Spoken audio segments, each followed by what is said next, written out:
I'm John Dowson, and welcome once again to Community Report. Tonight on our program, we're going to show you some of the highlights of the events of Remembrance Day in Newmarket, November 1996. We're going to meet some of the service veterans of the First and Second World War, and we're going to start the program off with a Remembrance Memorial Service at the Victory Baptist Church on Yonge Street in Newmarket.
I'm going to ask our Member of Parliament, Frank, please, to come, and then to respond to his comments. Reverend Al Ravel, one of our dear friends and a veteran among you, is going to come and respond to that. It's my honor indeed to represent the Government of Ontario and the people of the province this morning to express our appreciation to the veterans and their families for the many years of service, and in fact for the freedoms that we have as a province and as a country. The very fact that we're here in a place of worship is an indication that in a point in history, men and women have given their lives to in fact ensure this freedom. We want to send a very clear message, not only to the veterans this morning, but to everyone in this province, in this country, and around the world, that we will not forget, that we recognize that this freedom that we have in this province and in this country was paid for with the lives of men and women, and that is not something to be held lightly. We thank you. We will not forget.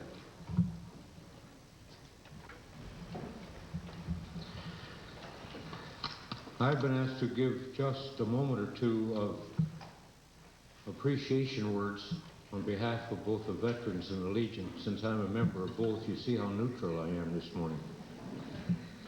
I wanted to see a church parade in Newmarket for many years, and we weren't able to accomplish that until just a year or two ago. You began to invite us all to this time. We want to say thanks. You made it possible. Along with what has already been said by Frank, let us remember too that we need to say thanks not only for those of us who were in the military and some of our relatives before us in the First World War, but we want to say now, thank you for the fellowship you have provided for both the Legion and the vets and those who are not veterans but not a member of either. It's wonderful. But more than anything else, I want to say on behalf of the Legion and Vets members both, thank you for remembering. I hope that this will be a stimulus to other churches to remember too. Thank you very much. If the Son, referring to himself, for he is the Son of God, if the Son therefore shall make you free, you shall be free indeed. Freedom is one of the great watchwords of our day. We hear, of course, of political freedom, of racial freedom, religious freedom that we do not take lightly. We also hear those speak in other lands that are less fortunate than us of freedom from fear, freedom from oppression. Tomorrow morning in towns and cities across our great country, large numbers of people will gather before cenotaphs. And as the last post is played, their heads will be bowed, and we trust that they will thank God for the freedom that we still enjoy in this great country of Canada. And they will remember the awesome price that was paid that we might have that freedom. This service this morning, from beginning up to this point, and I trust to the benediction, reminds us of the freedom which is ours and the price that was paid by men and women on the battlefields. And sin, dear friends, is the place of bondage. I liken it to a German prisoner of war camp. 2 days after I was shot down over Germany, I was captured by the Germans, and I was taken to a prisoner of war camp. Let me give you a brief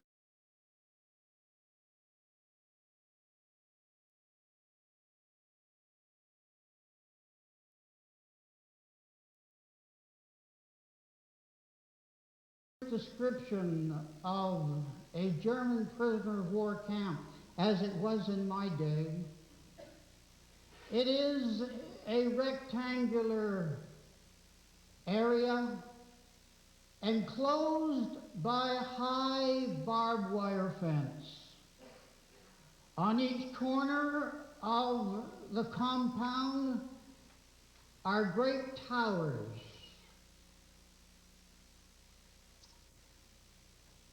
And on those towers, night and day, stands an armed German guard. Proudly waving from those towers is the German swastika. But inside that camp, dear friends, deplorable conditions exist.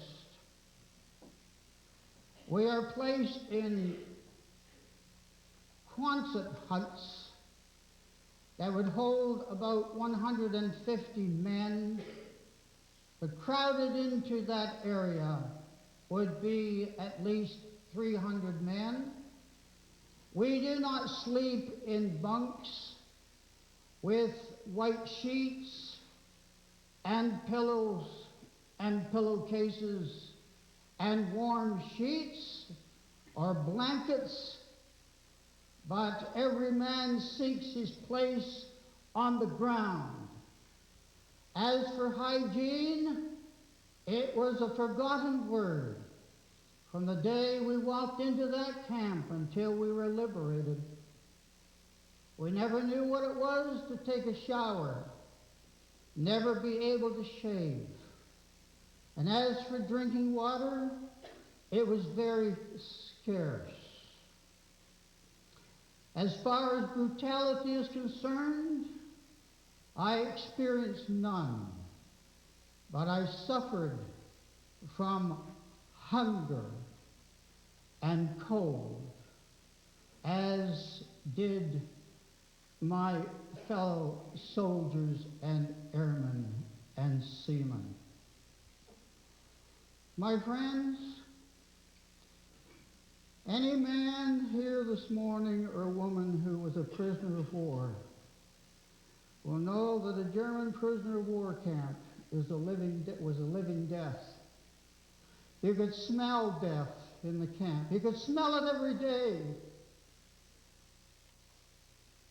Every new day that dawned, there were prisoners missing. They'd been taken out on stretchers dead. Why? They died of malnutrition. What could I do personally to deliver myself from that prisoner of war camp? If I had tried to scale that barbed wire fence, there would have been a rat-a-tat-tat-tat of the machine gun from one of those towers. Or one of those guards that paraded around the perimeter of that camp would have leveled his rifle at me. And I would have been dead before I ever reached the top of that fence. Friends, if I was to be delivered from that prisoner of war camp, some greater power outside of that camp had to deliver me. And so it is spiritually.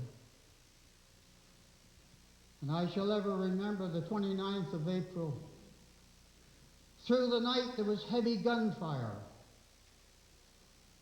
And in the morning, around 7:30 p.m., as we gathered and looked through that barbed wire, looked down the road, we could see a great Sherman tank coming up the road with the United States officer on the top of that tank, and he was waving the American flag.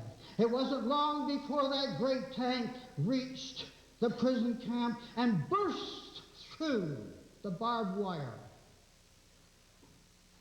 And we knew, dear friends, that our deliverer had come. You know, when General Patton and his 8th Army broke through that barbed wire that April 29th, 1945, every man in that camp, there were 36,000 of us, by the way. That's a lot of prisoners. Every one of us was faced with making one of two choices. We could either receive the deliverance that Patton and his soldiers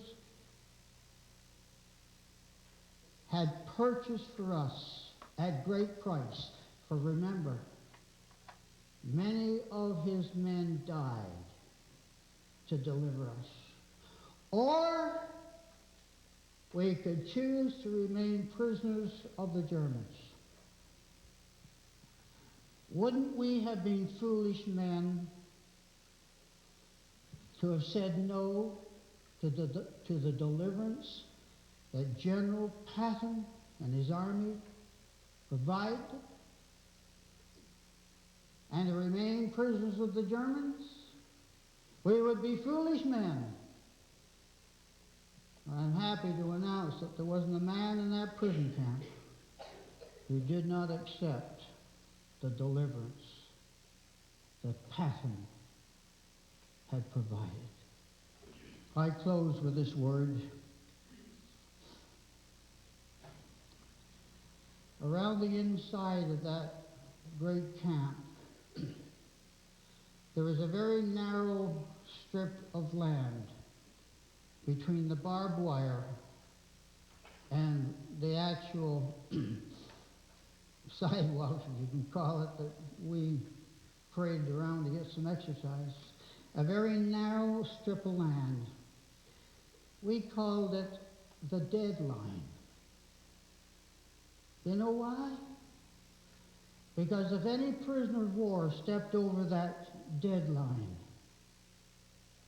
he placed himself in an area where he was subject to the rifle fire the machine gun fire of the guards. There wasn't one man that I know of in my day who was so foolish to step over that line. Oh, friend, I say to you this morning, don't cross the deadline.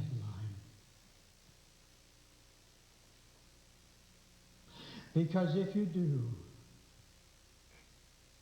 you are just as much in hell as if you were already there. Honor Sergeant, prepare to march out the colors. Sir! All ready? To your flag.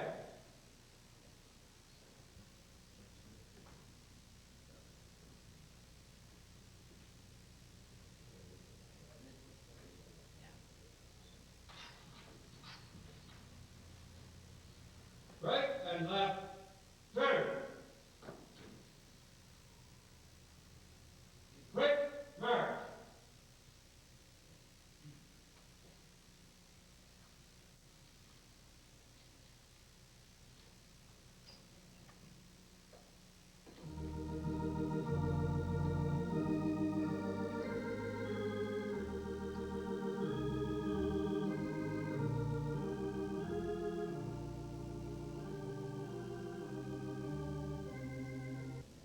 We're here talking with able-bodied seaman Tom Swanson. Tom is a veteran of the First World War, whereas he was in the Royal Navy, right, Tommy? Yeah. And you joined the Navy when you were, what, 16 years of age? Yeah, about that, yeah. But you couldn't get in at 16. Yeah. I told them I was older, and they didn't argue with me, you know. They didn't, no. Well, you looked 18, did you? Yeah, I did. And you were on a cruiser. Yeah. What was the name of the ship that you were on? A Dartmouth. The Dartmouth. Yeah. That's the Royal Navy. Yeah. And how many people were on that ship? They told me I was different than they said, and they said about 800. 800 people. Yeah. And so you joined, what year? 1917? 1916, I guess, yeah. In 1916 you joined? Yeah. And Told them I was older. How old are you now? Do you mind if I ask? I'll be 90. My last birthday I was 97, and about 6 months into the 98 now. So you're going to be 98 in your next birthday? Yeah. So you still look a good shape? Yeah, I walk a while every morning. You were from Scotland, right, Tom? Yeah. And you were telling me earlier that your father was a shepherd? Yeah, or a farm. Yeah, he had a lot of sheep to look at, fields of it. I don't mean not herding on the road or anything like that. No. No, fields. What part of Scotland were you from? Very north of Caithnessshire. Oh, yes. You know, Caithness. It's good land, farming land up there. And it's overlooking the Scapa Flow. That was the big naval base there. Yeah. Right up to it's a Pentland Firth, they call it. Uh-huh. Yeah. Scapa Flow, that's where the big dockyard was. And there was 12 in the family. Eh? 12 people in your family, 12 brothers and sisters. Yeah. And you had other brothers who were in the First World War? I had 4 brothers in the army. And they were in the trenches, were they? I had 2 of them in the trenches for 2 years. They took them out and put one on a machine gun. Another one a dispatch rider, yeah. What regiment were they in? Eh? What regiment were they in? A sea force, or amalgamated with the 5th Argyll and Sutherland Highlanders. All kilted regiments. They wore kilts? And the kilts on in the trenches there. Not only them, thousands like them. They did? Oh, yeah. I tell the fellows today, I said, you don't know what it's all about. That's the last war, you never got your shoes dirty. No. But you being 16 years old on a Navy ship in the middle of... Oh, yeah. Where did you, where were you stationed? Like in Mediterranean or the Adriatic? Mediterranean and Adriatic, all over there, and Malta and clean all over the place. And you were torpedoed, you said, at one time? No, the one that I saw the ship get there, not us. Oh. Sister ship. And were you any famous battles? Were you in any battles at all? Oh, yes, it's all that's something. Oh, yeah. You never think of it when you're there. I was telling you, I said, just forget it. You're not going to die till your time comes, and when time comes, you're going whether you like it or not. You know. It never bothered me. Never, no more than going to heaven. No. What would be one of the most important things you'd remember from that period of time that you were in the First World War? What was the thing you'd remember the most, do you think? Well, I think it was the ship. It's just a stone's throw me get cut the head right off her, you know. She was what? Hey? The ship was Cut the tail end right off, yeah. off your ship? No, it's just the one that was torpedoed. Oh, I see. Yeah, and it was zigzagging. I could see it. I could see the poor guys hanging over the side there. They couldn't stop, you know. And you came to, when did you come to Canada? In 1923. And did you come to Newmarket then? And landed in Brampton. He had to work a year on the farm when he came out those days. Okay. I stayed for 6 years in Peel County and different farmers. And how did you end up in Newmarket? The people I lived with the second time, they had relatives up in Queensville way. Uh-huh. And that's how I started. That's where I met my wife. Oh, so she was from this area here? Yeah, she's Canadian, yeah. Well, that's a pretty good reason why you had to Yeah. move to Newmarket. So I got a farm in 1928. I got a place of my own. Here in Started Newmarket? farming. Up yeah, in, near Queensville. And you farmed there from 1928 until when? When did you sell the farm? Pardon? When did you sell the farm? In 58. 58? Yeah. And you lived on it until... Yeah, on the same farm. I built the house down right at the road. Uh-huh. Long lanes, and these old farmers out there. They're all long lanes. So you would be living here in Newmarket when the Second World War came around? I was there, and the people said, "How come we didn't join the second?" I said, "I was a long way from Scotland to the second one." Yeah. Were you involved in the Second World War? Hey? Were you in the second? No. If I'd been over in Scotland, I would have been, yeah. But where were you during the Second World War? Here in Newmarket, farming? Yeah. Farming in Newmarket. I had got the farm. I had to stay there. I had cattle and stuff to look after when the war broke out. See, I couldn't. Nobody, so the wife and I there look after it. And during the First World War, when you were on the ship, the cruiser, where were you when the armistice was announced? Do you remember that? Yeah, it was in this place in Italy. We were in dry dock. You know what I mean? Uh-huh. We're getting repaired. We came out that morning when they announced it. And stay on the guns, it says, because lots of the submarines there, they won't know anything about arms. The battle being over, you know. Oh, I see. So they had to stay there. So you were in Italy in dry dock when the armistice... Yeah, and we were in there for 3 days, I think, getting fixed up a bit. Was there any celebrations at that time? Were there any celebrations, you know? No, nothing. Stayed out to see. Usually, on occasion and that you'd get what they call the splice on the main brace. Yeah. Hey, you know what that is? You know, I heard about it. What is that? An extra shot of rum. Never got any. You didn't get any? No. Well, wasn't that the time during the First World War where the Royal Navy still gave out rum every day? Did you get a ton? Oh, yeah, you is get that a really shot true? every day. Yeah. You did? At noon. At noon? Had to be checked, yeah. It was all opposite. They were head once at watch and all dished out, kept record of everything, who got it and how much they got and who it was for, everything. They did? So did you line up for your rum every day? Oh, yeah, you got to line up. What if you didn't drink and you didn't want it? So you give it to somebody else? Oh, yeah. Yeah, you can give it to him, yeah. You could collect that. So what was your job on the cruiser? What was your job? Everything. Yeah? Yeah, you're steady going. If you be on the gun's crew, so 4 hours a day, 4 hours at a time. And then I tell you about what they call the dog watches. Uh-huh. Yeah. That changes your routine for, you're not on the same shift then as they come, you get your turn all the time. So you were 4 hours on and 4 hours off? The dog watches is 2 hours, 4 o'clock, from 4 to 6, and 6 to 8. That's what they call 2 dog watches. And if you take your turn, and then that changes the 4-hour shifts all the time. And you were on the guns, were you? On the Hey? You were on the big guns? Oh, yeah. It, So, oh, I tell you, I had a good life, good healthy life. when did you muster out? When did you leave the Navy? Hey? When did you leave the Navy? What year did you leave the Navy? I think it was discharged, I think 19.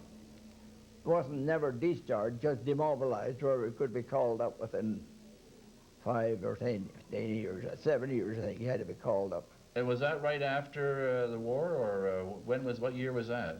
If the war broke out 5 or 7 years after you were demobilized, they could call you up again, right up into the Navy again. But you left Scotland. But I wasn't there, you see, I was in Canada. Yeah, so you couldn't be called up then? No. Is that why you came over here? But no, I never even thought about it. I thought there'd be no more wars enough for that one. That was a terrible one. Well, thanks very much, Tommy. We really appreciated talking to you, and thank you for Well, participating. sorry, maybe I made some mistakes, but I don't know. No, that's great. Okay, thanks, Tom.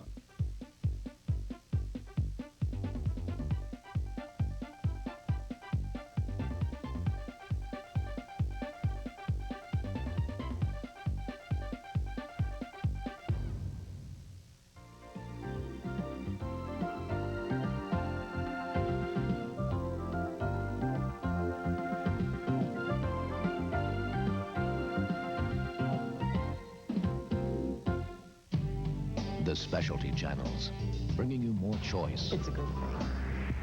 More movies. How do you do? More documentaries. More entertainment. More music. Bravo, CMT, Discovery, Life, Showcase. The specialty channels. Get more from television. Call Rogers and get the combo.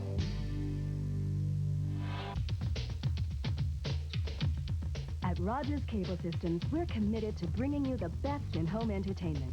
From sports to movies to the best networks. From around the world to around the corner. It's all here with Rogers Cable Plus, Cable Combo, Cable Select, Pay TV, and Pay-Per-View. If you don't have it, you're not getting the whole picture. Rogers Cable Systems. We want to be what you want to see.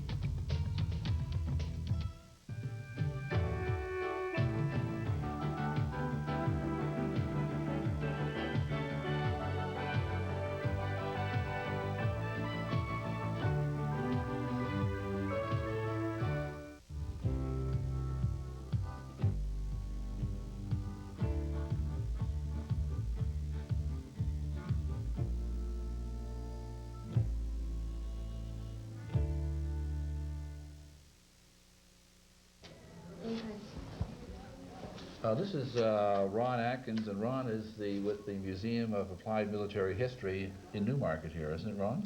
Yes, that's where I'm from. And I notice you have a First World War uniform on, and I'm reading in your brochure that this is the 20th Battalion of the Canadian Expeditionary Force, which is the museum's World War I reenactment group. Yes, that's correct.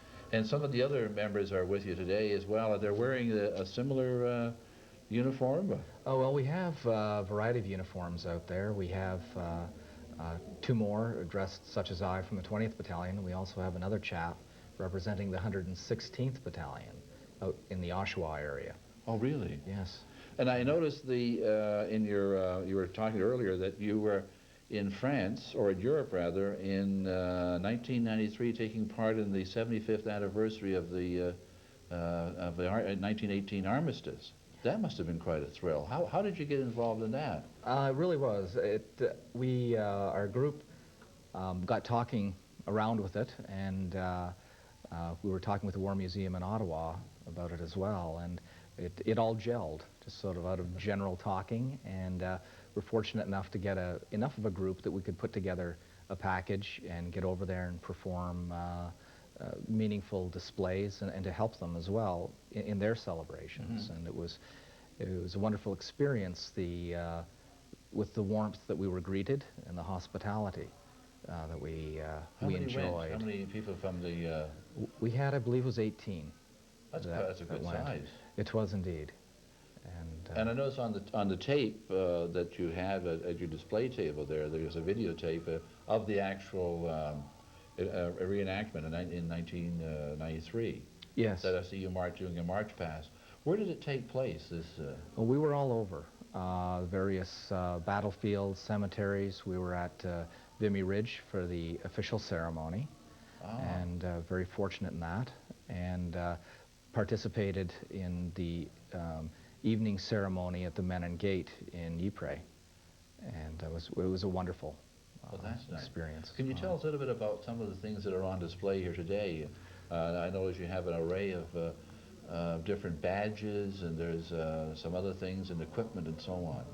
We have some divisional patches with brigade patches illustrating a lot of the different units that did take place in the Great War. As well, we have some of the webbing, the equipment that the average man would take with him. But of course, you know, where we are today, there's no rifles. We don't have any of those, or nor bayonets or any of that. But we have some mess tin sets. We have some kit bags. And I also noticed there are some brochures or what posters of the are those Second World War or First World War? We have a mixture of Second World War as well as First. It's mainly dominated by First. And what are those posters for? What were they for? Well, it's for I guess mustering the support of the population, trying to entice men to enlist, trying to I guess entice the ladies of the house to maybe push their husbands to to go ahead and enlist. And work on the home front as well. Oh yes, the home front a lot, because of course skilled labor was needed as well, so there was a real tear. Politically, A, we needed an army, but B, we needed somebody to make the goods for the army. How many people do you have with you today here?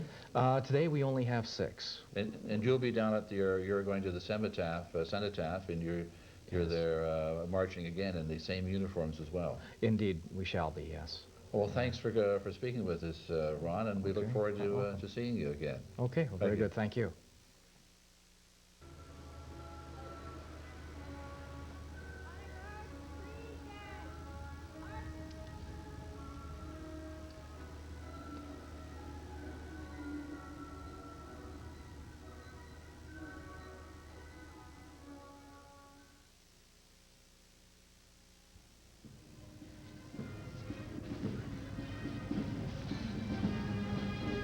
Have to stay out of the way.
Purdy.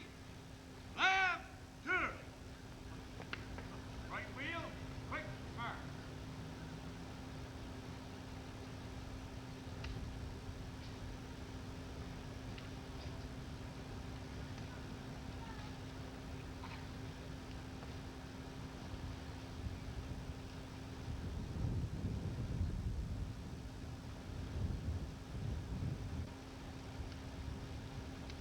Color Purdy, mark time.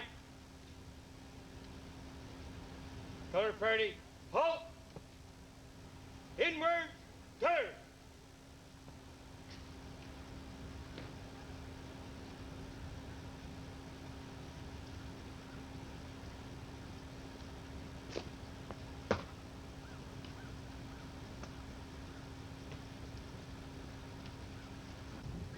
Parade! Parade, stand at A's!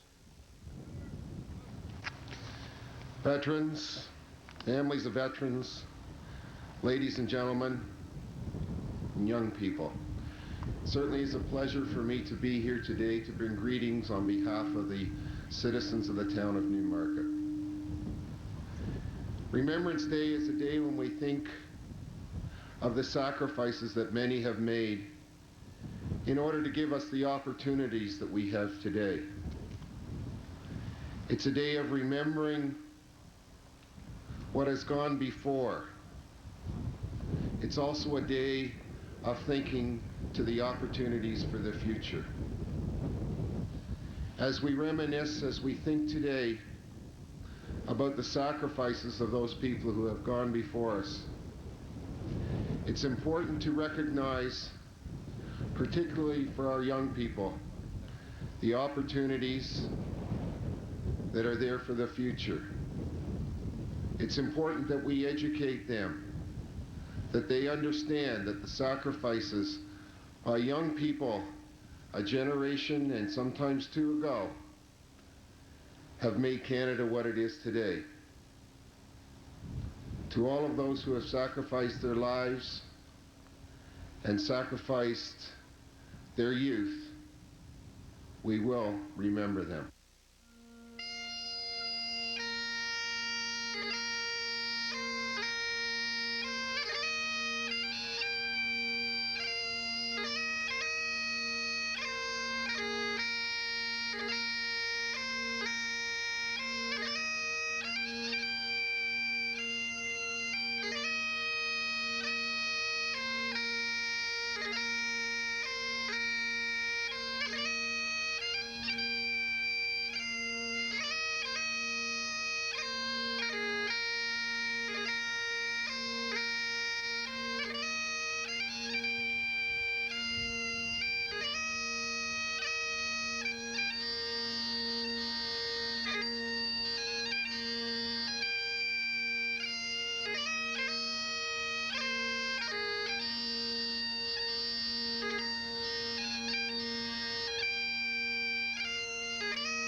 They shall grow not old, as that are left grow old. Age shall not weary them, nor the years condemn.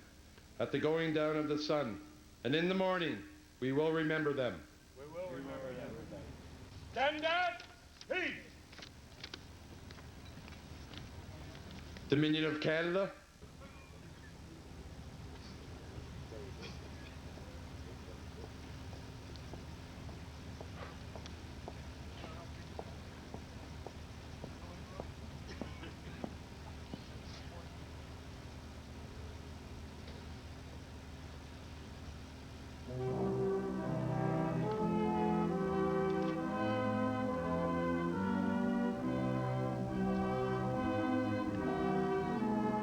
Department of Veterans Affairs.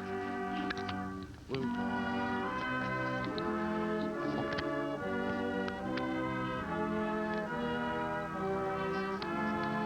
Didn't break it now, did I?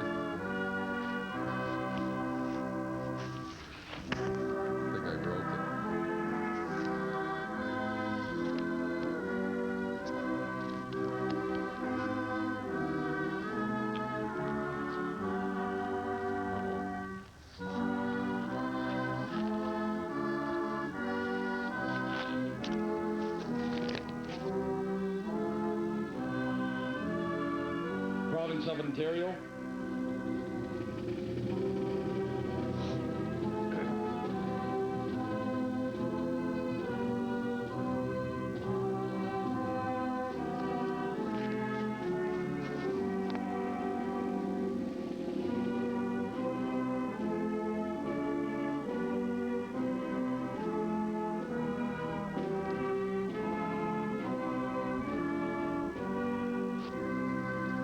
Town of Newmarket.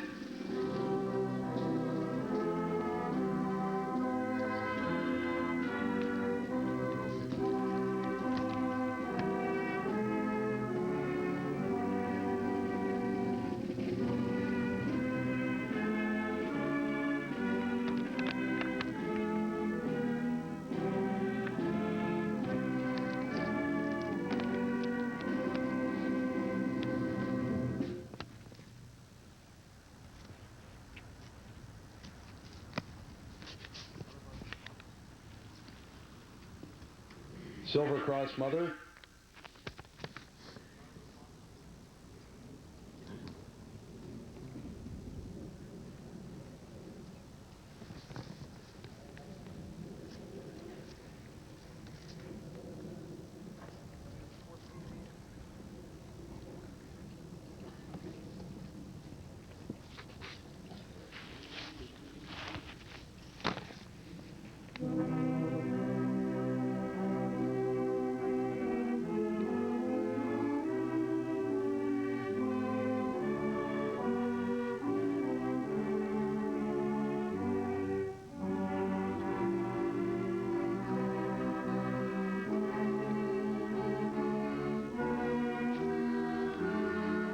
Canadian Legion, Milton Wesley, branch 426.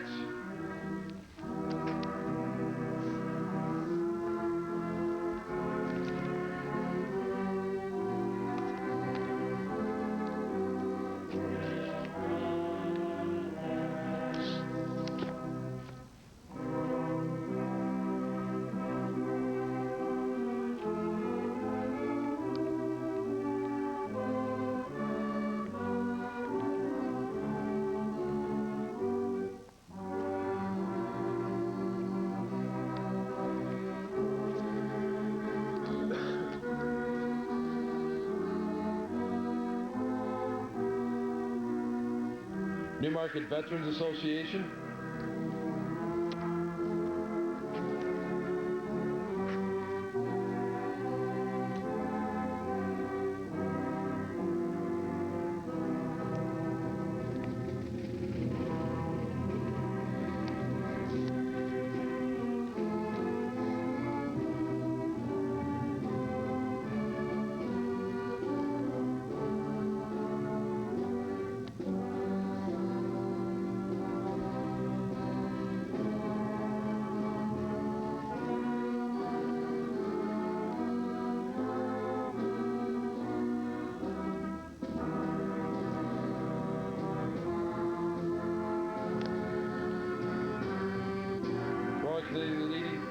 Ladies Auxiliary.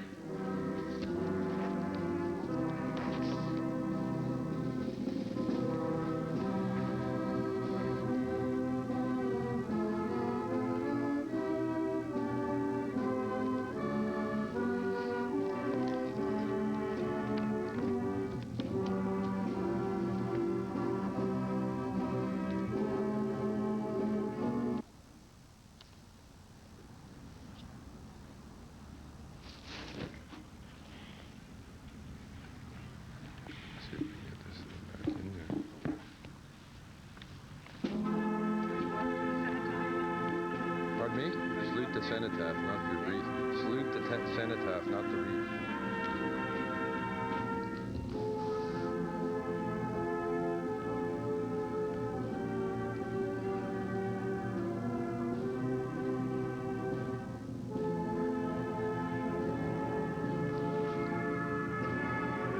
.221 Royal Canadian Sea Cadets, Patriot. What if they fall out? Yeah.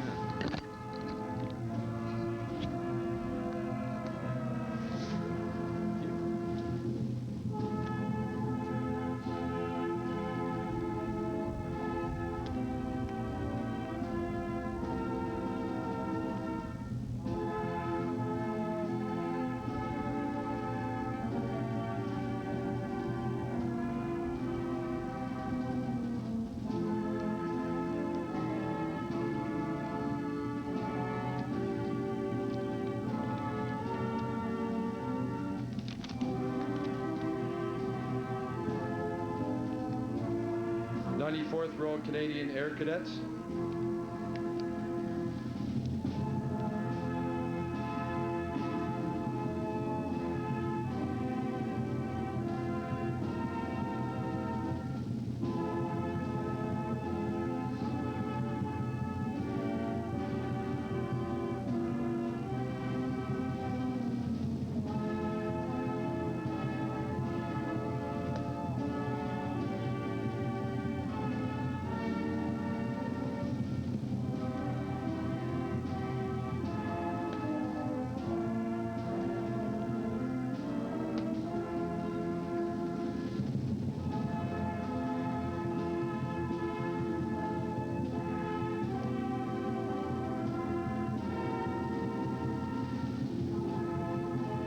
Navy League,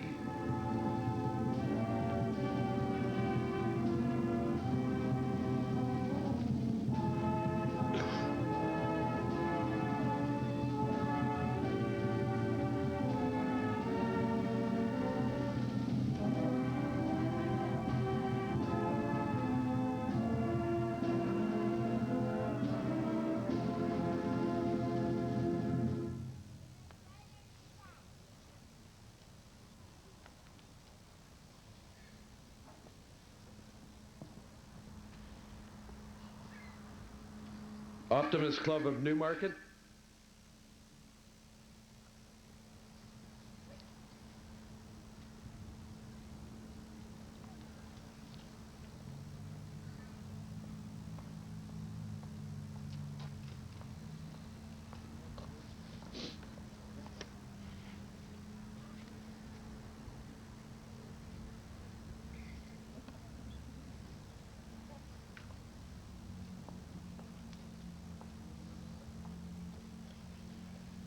Newmarket East District Guides and Brownies,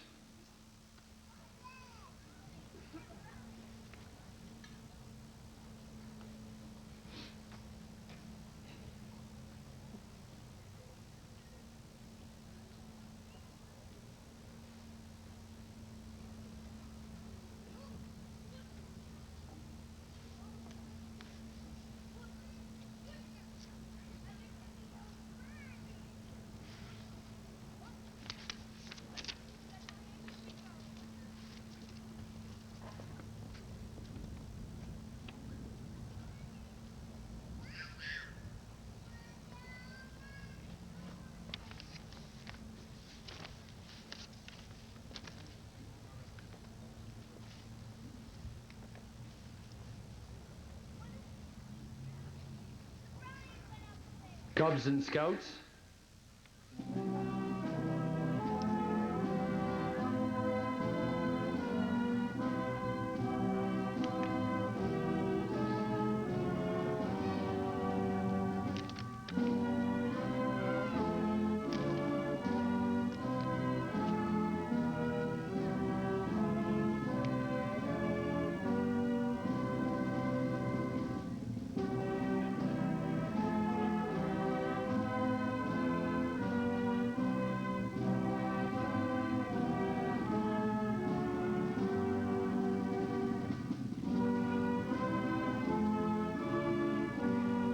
Corinthian 481 Masonic Lodge,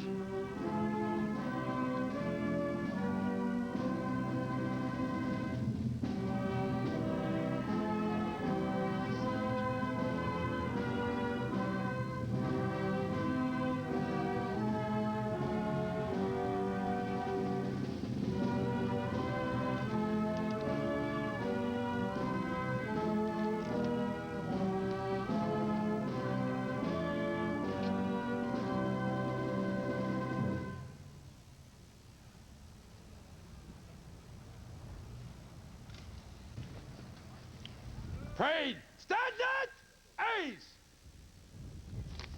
Color party. Order! Colors! On behalf of the President and members of the Royal Canadian Legion, Branch 426, our thanks to all who participated on this day of remembrance.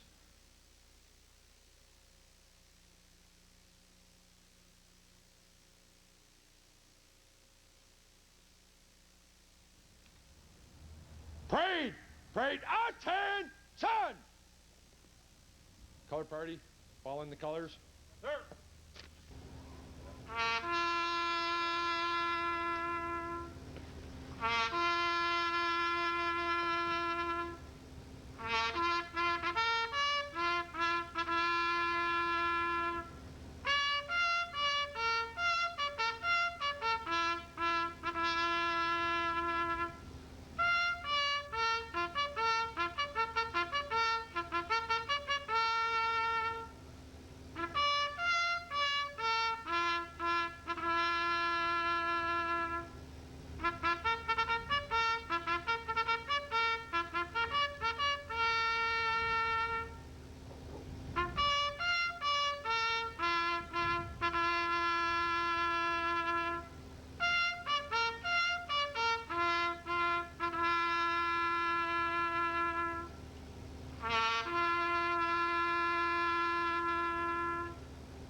Welcome to Community Report.